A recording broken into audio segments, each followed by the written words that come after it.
So ito mga kaibigan, ayan, mga kababayan, ikabit na natin yung kabila na brake shoe, ano? So hindi na natin napakita kasi napakita na natin yung sa kabila na ginawa ni Idol ninyo, ano?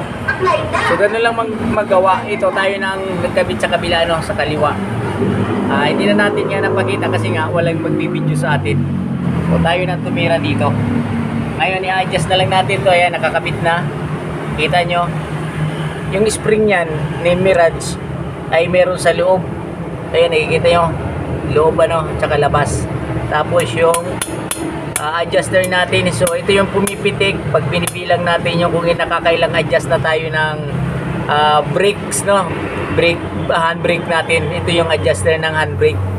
Ito yun, handbrake cable nya, yung nandoon sa loob na inaangat pagka ina-handbrake natin para hindi siya tumakbo o umurong. Alright mga kaibigan, ano, ang brake shoe na pinalit natin, tinanggal natin dito ay manipis na rin talaga. Yan, manipis na rin talaga siya. Pero hindi pa naman talagang totally pudpud na pudpud na. I-adjust na lang natin to. Tapos ito yung drum niya. Nakalimutan pala natin nila. Shout out naman dyan po yun. Di ba? Maayos pa ang brake drum.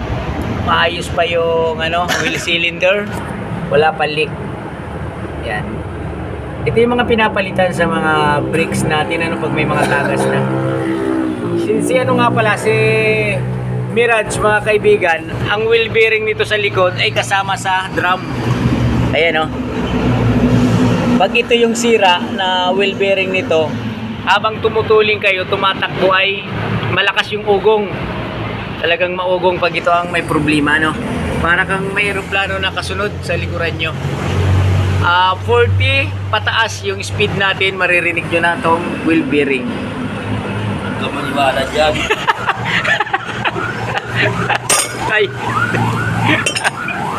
Alright, adjust na tayo mga kaibigan. Mamaya, i-ano natin yung handbrake, titestingin natin sa likod, kapakita natin sa inyo ang trabaho nito, ano, na i-describe ko sa inyo, ano. So ito yung kanyang adjuster sa preno at saka sa handbrake. Papakita ko sa inyo mamaya kung gaano siya kakapit. Let's go, adjust na tayo mga idol.